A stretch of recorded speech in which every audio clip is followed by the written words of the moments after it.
तो दोस्तों स्वागत है आपका हमारे इस चैनल पे रियल फैक्ट विद सुशील के साथ में। तो कैसे हैं आप लोग दोस्तों? आशा करते होंगे आप लोग बहुत अच्छे होंगे। तो आपके साथ में एक और नई वीडियो के साथ आ गया हूं। आप लोग की रिकमेंडेशन के बाद मैंने एक और वीडियो बनाने के लिए सोचा, जो काफ़ी लोग उस पर कह रहे थे वीडियो बनाने के लिए। तो आज मैं जिस टॉपिक पे बात करने जा रहा हूँ वो हमारी इंडियन आर्मी है। और इंडियन आर्मी हमारी विश्व की चौथी सबसे बड़ी ताकत सेना के रूप में जानी जाती है। वो अपनी इंडियन आर्मी है और जो हमारे हर नागरिक को सुरक्षा देती है। भारतीय हर व्यक्ति को जीने का और त्योहार मनाने का, सेलिब्रेट करने का फुल आज़ादी जो मिलता है वो हमारे इंडियन आर्मी की तरफ से मिलती है। और जिसमें जल, थल, वायु सेना सब पूरी रूप से इसमें भागीदार होते हैं। आज हम उसी टॉपिक पे बात करने जा रहे हैं। हमारी पूरी बात होगी अग्निवीर को लेकर। जो अग्निवीर योजना है कितनी सफल है, कितनी असफल है, इस मुद्दे पे बात करेंगे हम आपसे और पूरे डाटा के साथ में। सबसे इसको पूरे डाटा को स्टार्ट करने से पहले मैं आप लोगों से सिर्फ एक छोटा सा क्वेश्चन या उसको सवाल जवाब जो भी आप समझ लीजिए। हमारे पूरे भारत के अंदर यदि आप देखते होंगे कि इंडियन आर्मी में जितने भी लोग सिलेक्ट होते हैं, खास करके वो गरीब घर से होते हैं, किसान का परिवार होता है, एक मध्यम परिवार के लोग उसमें सिलेक्शन लेने के लिए दौड़ते हैं। उनको जज्बा होता है अपने देश के लिए कर जाने की, मर जाने की, और वो करके भी जाते हैं अपने देश पे। अब सबसे पहले तो मैं अग्निवीर को स्टार्ट करने से पहले मैं ये कहूँगा कि अग्निवीर जो 4 साल की योजना बनाई गई है वो अभी मौजूदा हालत में हमारे भारत पे नहीं लागू होनी चाहिए। ये उस देश के लिए अधिकतर करके माना जाता है, अच्छी योजना मानी जाती, जो देश बहुत तेजी से सबसे दुनिया में आगे रहा होता, वहां पे इस योजना को सही माना जाता। ये कितना हद तक सही है मैं इसको पूरा डिटेल करूंगा, लेकिन मैं किसी पे सवाल नहीं उठा रहा हूं। लेकिन ये अभी हमारे देश में लागू होने की प्रक्रिया में नहीं आता था। 4 साल की योजना देना ये हमारे हिसाब से तो अभी नहीं ठीक था। आंकड़ों की बात करें तो दुनिया में चौथी स्थान पे हमारी इंडियन आर्मी आती है। जनसंख्या की दृष्टिकोण से देखा जाए तो हम लोग तीसरे नंबर पे जनसंख्या के दृष्टिकोण से देखा जाए तो हमारी इंडियन आर्मी तीसरे नंबर पे आती है। सबसे पहले जो है वो चीन के पास सक्रिय आर्मी की संख्या जो है वो 22,85,000 है। जी हाँ, ये आंकड़ा एकदम फैक्ट है। 22,85,000 की सक्रिय आर्मी चीन के पास है और अमेरिका के पास ये लगभग 14,77,000 के करीब में है। उसके बाद आप रूस की बात करेंगे तो रूस के पास 12 लाख आर्मी की संख्या है। मौजूदा हालत में हम लोगों के पास सक्रिय जो आर्मी है वो 13,25,000 की है। कहीं ना कहीं ये मानना भी सही होगा कि चीन की जहां पे आर्मी की संख्या 22 लाख है, वहां पे हमारे पास 14 लाख आर्मी सक्रिय है। ये आंकड़ा अपने में ही बहुत सोचने वाला विषय है। और सबसे बड़ी बात यह है कि इतनी संख्या हमारी कम होने के बाद भी हमारी इंडियन आर्मी दुनिया में नाम कमाती है। आज 13-14 लाख के करीब में जो हमारी आर्मी है उनके अंदर इतना जज्बा है, इतना जुनून है कि आज कोई देश हमारे देश की तरफ नजर उठा के नहीं देख सकता है। ये हमारे देश की आर्मी की खासियत है। लेकिन इसमें शायद कुछ इम्प्लीमेंट सरकार करती है, तो इसकी संख्या बढ़ानी चाहिए और तेजी से बढ़ानी चाहिए। देखिए, दुनिया में देश को आगे बढ़ने में जितना बड़ा योगदान शिक्षा का होता है, उतना ही बड़ा हाथ उसमें आर्मी का होता है, हमारे जवानों का होता है, जो देश के लिए मर जाते हैं, अपनी कुर्बानी दे देते हैं, अपने छोटे छोटे बच्चों को छोड़ के चले जाते हैं। उनके लिए ये सोचने का विषय है, जब आर्मी की संख्या कम रहेगी तो उनके साथ घटनाएं घटेंगी। पुलवामा जैसे घटना जो हुई, अंदर से लोग टूट गए, तो ऐसे में इम्प्लीमेंट चाहिए कि इंडियन आर्मी के लिए कुछ और ठोस कदम किया जाए। बताते चले, जो ये अग्निवीर योजना है, इस योजना के अंतर्गत 4 साल के लिए आपको सेलेक्ट किया जाए। 4 साल के लिए 4 साल के लिए आपको सिलेक्ट किया जाएगा। और अधिकारियों की माना जाए तो जब ये गठन हुआ था, अग्निवीर योजना जब आई थी, उस समय बताया गया था कि 4 साल के लिए 46,000 वैकेंसियां हर साल की जाएगी। हर साल 46,000 वैकेंसियां ली जाएंगी, जिसमें 6,000 वायुसेना भी शामिल रहेंगी। अब सबसे बड़ा सोचने का विषय यह है कि यह योजना 4 साल तक 40,000 पे चलेगी, 46,000 पे, और फिर जब इसका 5वां साल आएगा तो यह योजना बढ़कर इस पे सिलेक्शन जो होगा वो 90,000 का होगा, और 6वें साल इसको बढ़ाकर 1,25,000 कर दिया जाएगा। लेकिन यह कितना संभव हो सका है, ये आंकड़ा जानने में अपने में ही एक अलग अनुभव है। बताते चले, बीते हुए साल में जो भर्तियां हुई हैं, उनमें 46,000 वैकेंसियां निकली थी। 2023 का मैं आंकड़ा बता रहा हूं, और 2024 में अभी मात्र 25,000 वैकेंसी आई हुई है।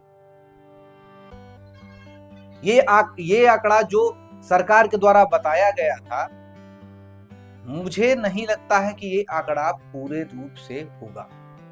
अभी तो 2024 खत्म होने में काफी वक्त है, लेकिन फिर भी मैं इसको कहूंगा, इसको मैं देखूंगा आगे चल के कि ये कितनी पूरी होती है। लेकिन इससे भी बड़ा एक जो सवाल होता है अग्निवीर योजना लाने का, देश में एक छोटी छोटी नौकरियां भी आप देखिए, आप कलर की नौकरी देख लीजिए, आप शिक्षक की नौकरी देख लीजिए, आप डॉक्टर की लाइन में आप देख लीजिए,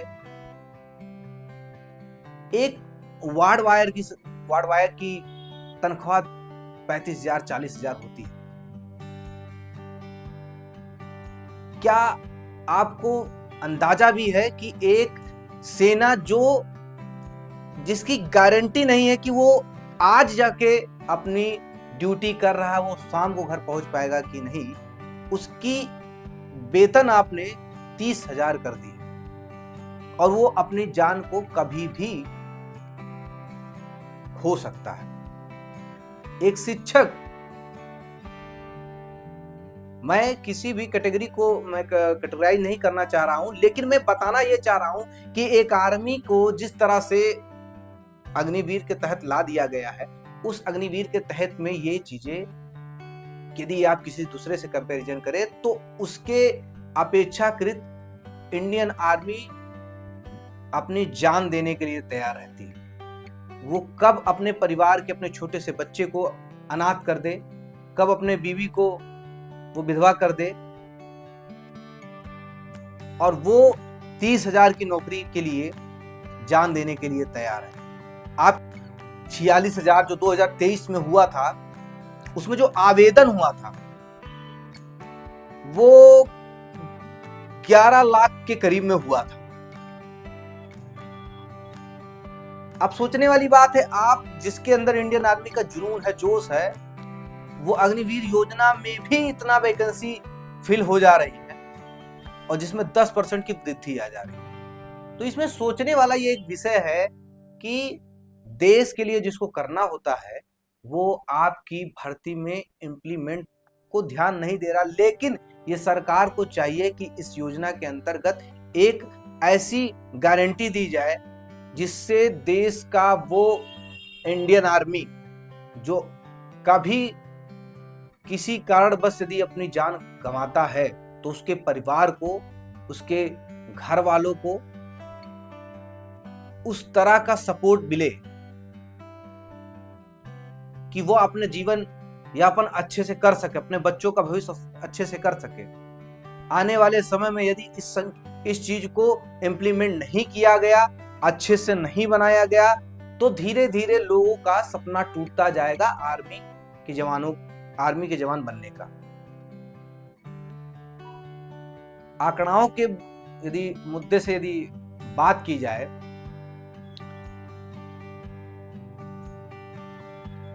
30,000 के वेतन में 4 साल की योजना रहेगी।